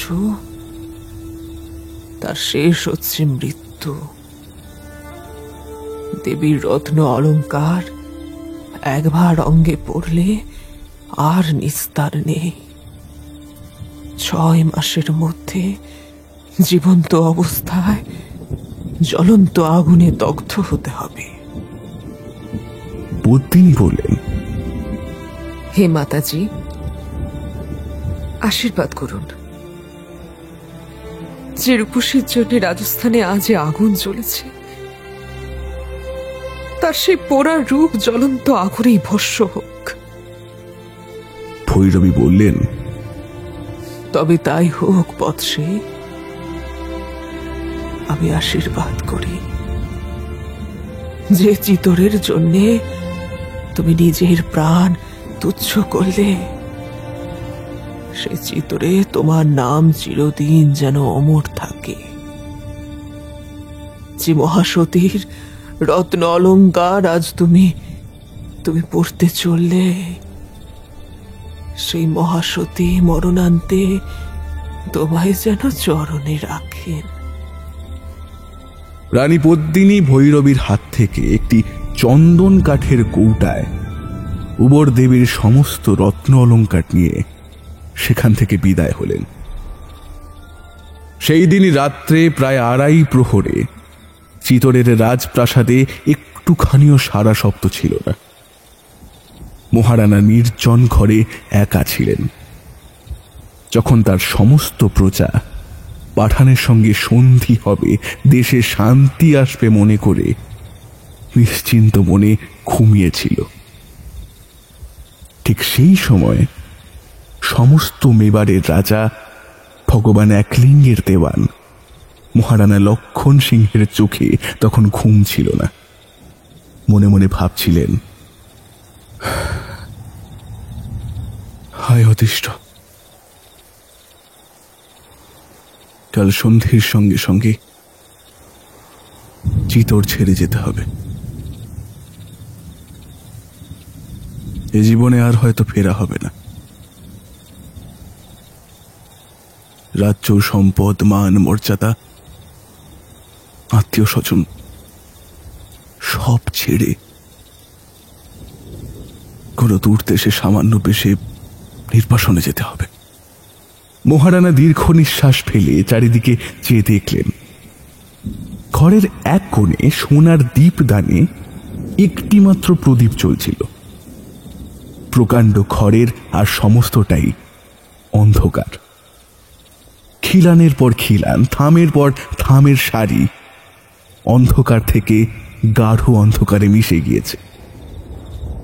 একটিমাত্র প্রদীপের আলোয় নিঃশব্দ সেই প্রকাণ্ড ঘর আরো যেন অন্ধকার বোধ হতে লাগলো। মহারানা অন্তঃপুরে যাবার জন্য এবার উঠে দাঁড়ালেন। হঠাৎ তার পায়ের তলার মেঝের পাথরগুলো একবার যেন কেঁপে উঠল। তারপর মহারানা অনেকখানি ফুলের গন্ধ আর অনেক নূপুরের ঝিনঝিন শব্দ শুনতে পেলেন। কারা যেন অন্ধকারে ঘুরে বেড়াচ্ছে। মহারানা বললেন, কে কে কে তোরা? কি চাস? কে? চারিদিকে দেওয়ালের ভিতর থেকে, ছাদের উপর থেকে, পায়ের নিচ থেকে এবার শব্দ উঠল যেন।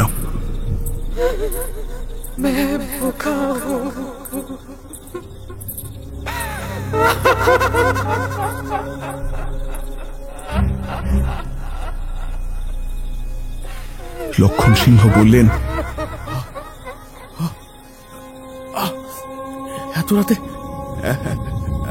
এত রাতে চিতরের রাজপ্রাসাদে উপবাসে কে জাগে? কে? আবার শব্দ উঠল।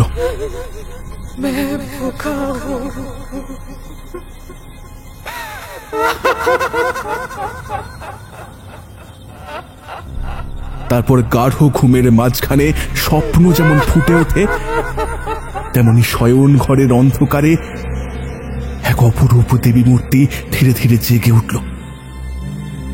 মহারানা বলে উঠলেন, কে তুমি? কে? দেবতা না দানব? আমায় ছলনা করছো? কে তুমি? কে তুমি? লক্ষণ সিংহ দীপদান থেকে সোনার প্রদীপ উঠিয়ে ধরলেন। প্রদীপের আলো দেবীর কিরিট কুণ্ডলে, রত্ন অলঙ্কারে অসংখ্য অসংখ্য মণিমাণিক্যে হাজার হাজার আগুনের শিখার মতন তপ তপ করে জ্বলতে লাগলো। লক্ষণ সিংহ দেখলেন তার সামনে চিতরেশ্বরী উপর দেবী। ভয়ে ভক্তি বিস্ময়ে মহারানার সর্বশরীর যেন অবশ হয়ে এলো। পরমানন্দে দুর্বল তার হাত থেকে সোনার প্রদীপ এবার খসে পড়ল। তারপর সব অন্ধকার। সেই অন্ধকারে মহারানা স্বপ্ন দেখছেন কি জেগে আছেন কিছুই বুঝতে পারলেন না, কিন্তু তিনি যেন সব শুনতে লাগলেন। দেবী বলছেন, मैं भूखा हूं, बड़ो ক্ষুধা, বড় পিপাসা, আমি মহাবলী চাই। রক্ত না হলে এই পিপাসা শান্তি নেই। মহারানা, ওঠো, জাগো, দেশের জন্য বুকে রক্তপাত করো, আমার খরপর রক্তের শত ধারায় পূর্ণ করো। রাজা প্রজা বালক বৃদ্ধ যদি চিতরের জন্য প্রাণ উৎসর্গ করে তবেই মঙ্গল, তবেই কল্যাণ। না হলে সূর্য বংশের রাজ পরিবার আর কখনো চিতরের সিংহাসন পাঠানের হাত থেকে ফিরে পাবে না, পাবে না,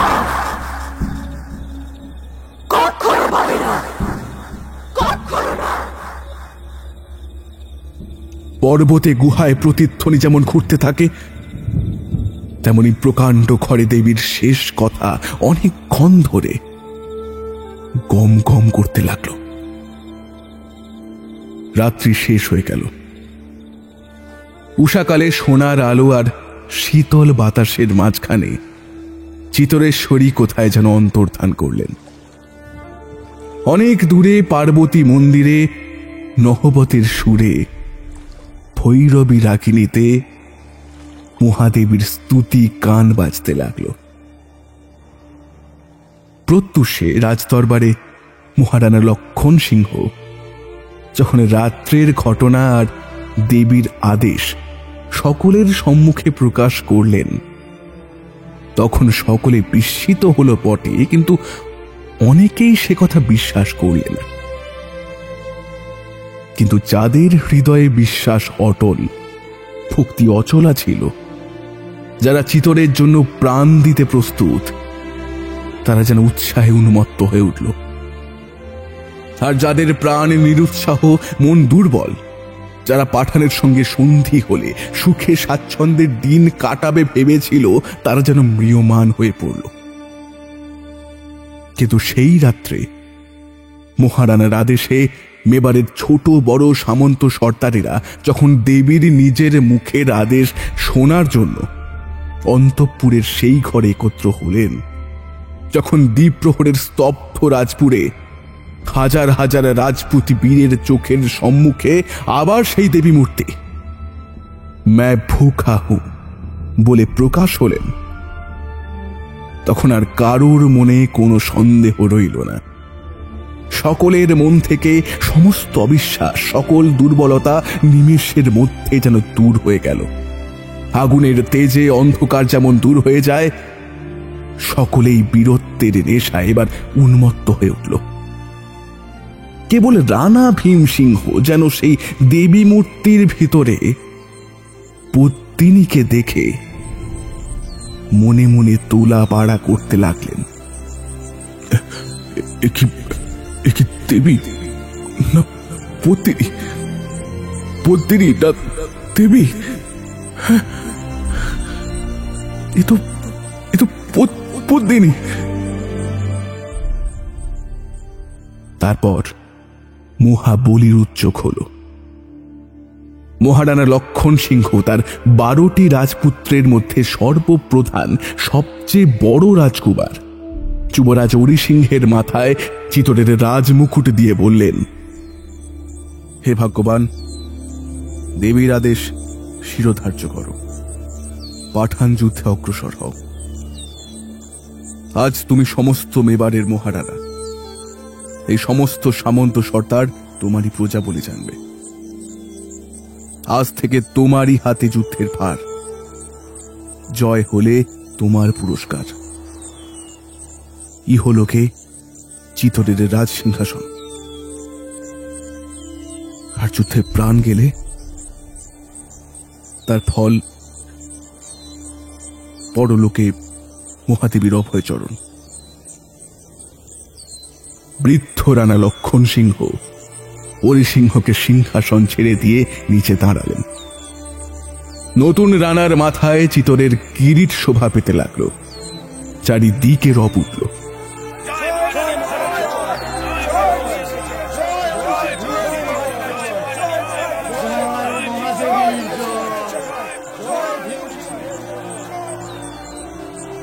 লক্ষণ সিংহ বলতে লাগলেন, সর্দারগণ, আমার আরেকটি শেষ কর্তব্য আছে। তবে সে কর্তব্য দেবীর কাছে নয়, চিতরের কাছে নয়, আমার পিতা পিতামহ স্বর্গীয় মহারানাদের কাছে। এই মহাসমরে মেবারের রাজবংশ যাতে একেবারে নির্মূল না হয়, পরলোকে পিতৃপুরুষেরা যাতে যাতে জল গণ্ডুষ পান, রাজস্থানে বাপ্পার বংশ যুগে যুগে যাতে অমর থাকে, সেই জন্য আমার ইচ্ছে অজয় সিংহ তার নিজের স্ত্রী পুত্র নিয়ে কৈলোরের নির্জন দুর্গে চলে যান। অজয় সিংহ মহারানার সম্মুখে জোরহাত করে বললেন, পিতা, আমার 11 ভাই চিতরের জন্য যুদ্ধে প্রাণ দেবে, আর আমি কিনা স্ত্রী লোকের মতো শিশু সন্তান মানুষ করবার জন্য বসে থাকব? আমি কি এতই দুর্বল, এমনই অক্ষম আমি? লক্ষণ সিংহ বললেন, বৎস, হতাশ হও না। যে মহৎ কাজের ভার তোমায় দিলাম, চিতরের যে কোনো রাজপুত সে ভার পেলে নিজেকে ধন্য বলে বোধ করত। হয়তো আমাদের রক্তপাতে চিতর উদ্ধার হবে না, হয়তো তোমাকেও চিতরের জন্য প্রাণপণ করতে হবে। আমরা হয়তো চিতরকে পরাধীন রেখে চলে যাব, কিন্তু হয়তো তুমি সূর্য বংশের উপযুক্ত কোনো বীর পুরুষের হাতে তার রাজ্যভার দিয়ে পরম সুখে পৃথিবী থেকে বিদায় নিতে পারবে। মনে রেখো, চিতরের জন্য প্রাণ দেবার যে সুখ, চিতর পুনরুত্থানের সুখ তার 100 গুণ। মনে রেখো অজয় সিংহ। লক্ষণ সিংহ নীরব হলেন। জয়ে জয়ে শব্দে রাজসভা ভঙ্গ হল।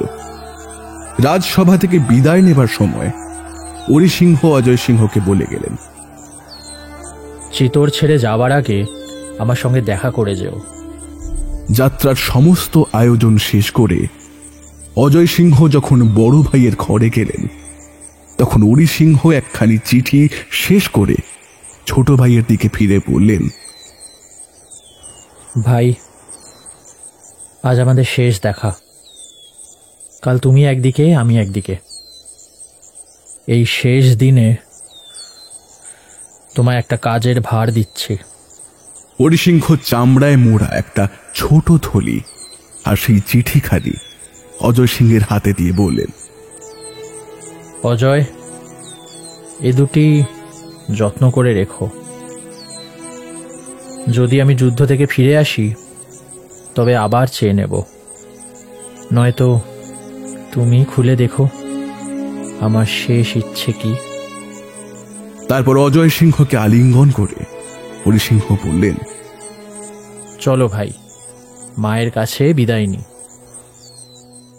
সেই দিন শেষ রাতে যখন রাজ অন্তপুর থেকে 2 রাজপুত্র 2 দিকে বিদায় হয়ে গেলেন, তখন 12 ছেলের মা জননী চিতরের মহারানী দীর্ঘ নিঃশ্বাস ফেলে মাটির উপর লুটিয়ে পড়লেন। তার সমস্ত শরীর পাষাণের মতো স্থির হয়ে গেল।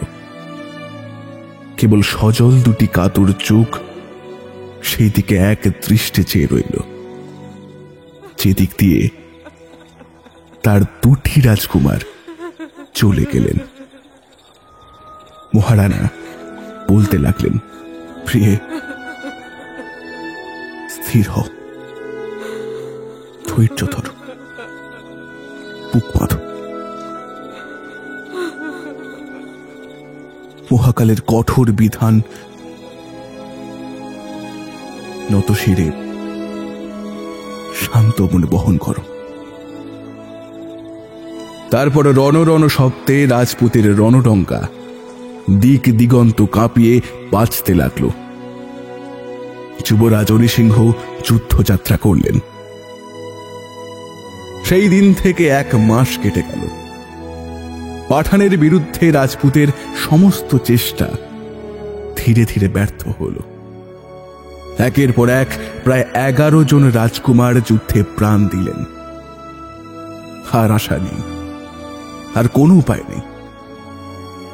কিন্তু তবু রাজপুতের বীর হৃদয় এখন অটল রইল।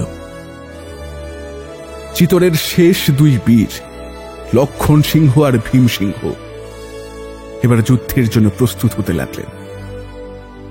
রানার হুকুমে মেবারের লক্ষ লক্ষ সৈন্য সামন্তের অবশেষ ভীষণ মূর্তি ভগবান একলিঙ্গের 10,000 দেওয়ানি ফৌজ একত্র হতে লাগল। তাদের এক হাতে শূল, এক হাতে কুঠার, 2 কানে শাঁখের কুণ্ডল, মাথায় কালো ছুটি, গলায় রুদ্রাক্ষের মালা, তাদের গায়ে বাঘছালের অঙ্গ রাখা, আর পিঠে একটা করে প্রকাণ্ড ঢাল। তাদের আসবাবের মধ্যে 1 ঘোড়া, 1 কম্বল, 1 লোটা। পৃথিবীতে আপনার বলতে আর কিছুই ছিল না। তারা দেবতার মধ্যে একমাত্র একলিঙ্গজির উপাসনা করত। মানুষের মধ্যে কেবলমাত্র মহারানার হুকুম মানত। সমর সিংহ এই ফৌজের সৃষ্টিকর্তা। ছোটখাটো যুদ্ধে এদের কেউ দেখতে পেত না। কেবল মাঝে মাঝে ঘোর দুর্দিনে, যখন চারিদিকে শত্রু, চারিদিকে বিপদ ঘনিয়ে আসত, তখন বিধর্মীর হাতে অপমান হবার পর দেশের যত সুন্দরী, কি কুমারী, কি বিধবা, কি 10 বছরের কচি মেয়ে, কি 16 বছরের পূর্ণ যুবতী, চিতার আগুনে রূপ যৌবন ছাই করে দিয়ে চিতোরেশ্বরীর সম্মুখে জীবনের শেষ ব্রত, শহর ব্রত উদযাপন করত। যখন আর কোনো আশা, কোনো উপায় নেই, সেই হতাশ রাজপুতের শেষ উৎসাহের হতো দুর্ধর্ষ দুর্দান্ত এই দেওয়ানি ফৌজ। 70 বৎসর পূর্বে সমর সিংহের বিধবা রানী কর্মদেবী একদিন কুতুবুদ্দিনের হাত থেকে ছেলের রাজ সিংহাসন রক্ষা করবার জন্য মেবারের সমস্ত সৈন্য একত্র করেছিলেন। সেই দিন থেকে একবার দেওয়ানি ফৌজের ডাক পড়েছিল। আর আজ কয় পুরুষ পরে মহারানা লক্ষণ সিংহের হুকুমে দেওয়ানি ফৌজ আরো একবার এই চিতোরের কেল্লায় উপস্থিত হল।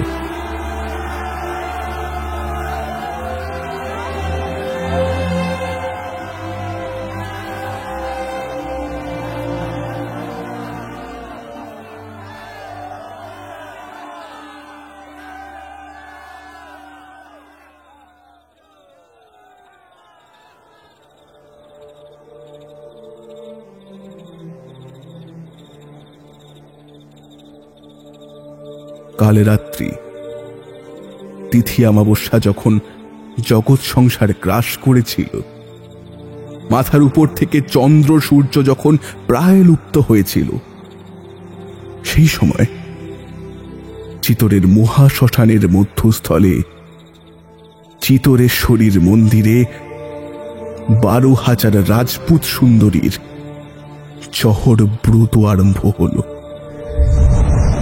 মন্দিরের ঠিক সম্মুখে অন্ধকার একটা সুড়ঙ্গের উপর দাঁড়িয়ে রাজস্থানের প্রথম সুন্দরী রানী পত্তিনী অগ্নিদেবের স্তব আরম্ভ করলেন। হে অগ্নি, হে পবিত্র উজ্জ্বল স্বর্ণকান্তি, এসো, পৃথিবীর অন্ধকার তোমার আলোয় দূরে যাক। হে অগ্নি, হে মহা তেজ, এসো, তুমি দুর্বলের বল, সবলের সহায়। হে দেবতা, হে ভয়ঙ্কর, আমাদের ভয় দূর করো, সন্তাপ নাশ করো, আশ্রয় দাও। লজ্জা নিবারণ, দুঃখ বিনাশন, বনহিষিকা, তুমি জীবনের শেষ গতি, বন্ধনের মহা মুক্তি। এসো, এসো। পত্নী নীরব হলেন। 12,000 রাজপুতের মেয়ে সে অগ্নিকুণ্ডের চারদিকে ঘুরে ঘুরে গান গাইতে লাগল।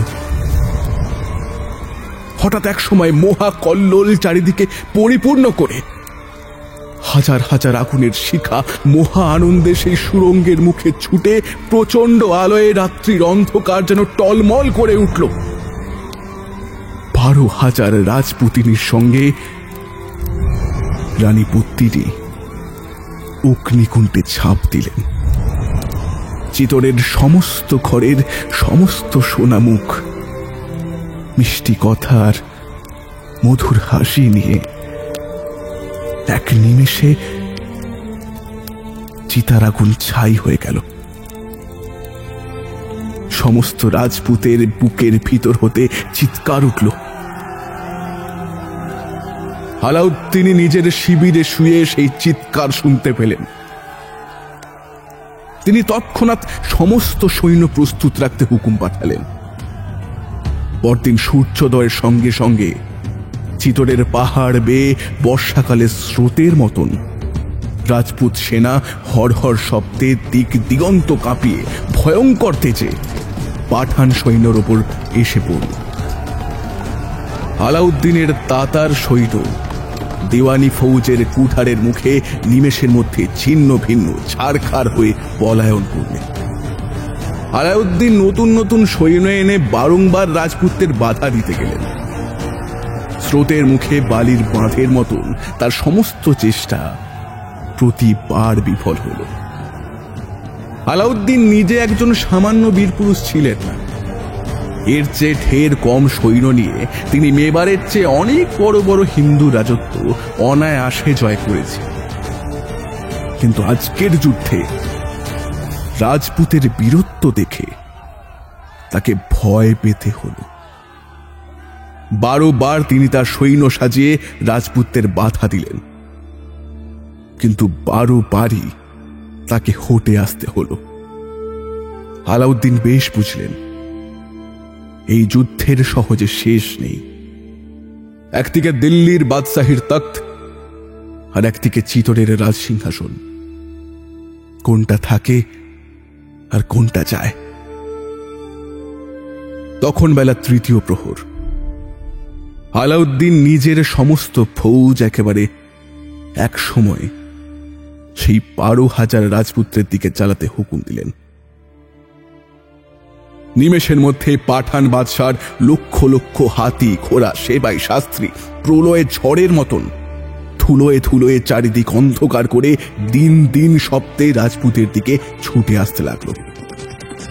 তারপর হঠাৎ এক সময় সমুদ্রের তরঙ্গে নদীর জল যেমন, তেমনি সেই অগণিত পাঠান সৈন্যের মাঝে হাজার হাজার রাজপুত কোনখানে যে লুপ্ত হলো আর কিছু দেখা গেল না।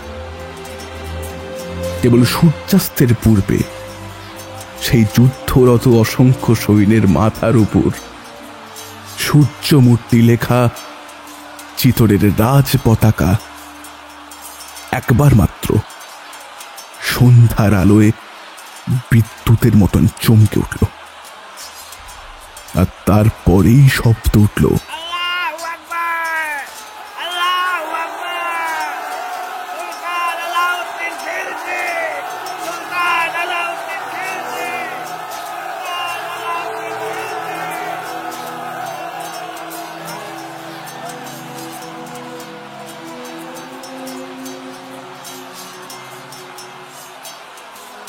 পাঠানের পায়ের তলায় মহারানার রাজছত্র চূর্ণ হয়ে গেল।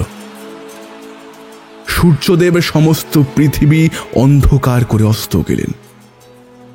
রক্ত মাংসের লোভে রণস্থলের উপর দলে দলে নিশাচর পাখি কালো ডানা মেলে উড়ে বেড়াতে লাগলো। চিতর হস্তগত হল। পাঠানের তলোয়ার চিতরের পথঘাট রক্তের স্রোতে রাঙা করে তুললে। ধনধান্যে মণিমুক্তয়ে লক্ষ লক্ষ তাতার ফৌজের বড় বড় সিন্দুক পরিপূর্ণ হল। কিন্তু যে রত্নের লোভে আলাউদ্দিন আজ অমরাবতীর সমান চিতোর নগর শ্মশান করে দিলেন, যার জন্য দিল্লির সিংহাসন ছেড়ে তিনি বিদেশে এলেন। সেই পত্তিনীর সন্ধান তিনি পেলেন কি? বাদশাহ চিতরে এসে প্রথমেই শুনলেন পত্তিনী আর নেই। চিতার আগুনে সেই সুন্দর ফুল ছাই হয়েছে। সেই দিন রাত্রে বাদশার হুকুমে চিতরের ঘর, দ্বার, মন্দির, মঠ ছাই ভস্য চূর্ণ বিচূর্ণ হয়ে গেল। কেবল প্রকাণ্ড সরোবরের মাঝখানে রানী পত্তিনীর রাজমন্দির তেমনি নতুন, তেমনি অটুট রইল। আলাউদ্দিন সেই রাজমন্দিরে পদ্ম সরোবরের ধারে শ্বেত পাথরের বারান্দায় ঘেরা পত্তিনীর শয়ন মন্দিরে 3 দিন বিশ্রাম করলেন। তারপর মলদেব নামে একজন রাজপুতের হাতে চিতরের শাসনভার দিয়ে ধীরে ধীরে দিল্লির মুখে চলে গেলেন।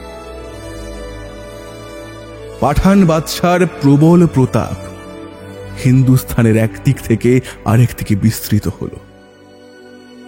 আর সেই 12,000 সতী লক্ষ্মীর পবিত্র নাম, 12,000 রাজপুত বীরের কীর্তি চিরদিনের জন্য জগৎ সংসারে ধন্য হয়ে রইল।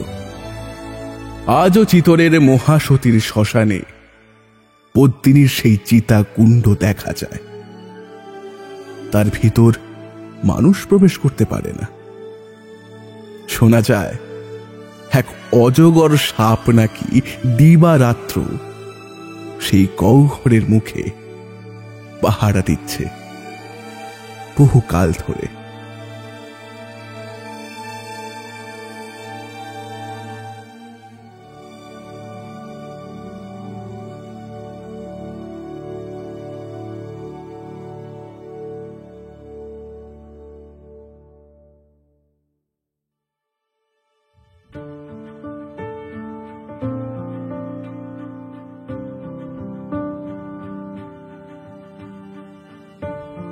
শেষ হলো রাজকাহিনীর আজকের পর্ব পত্তিনী।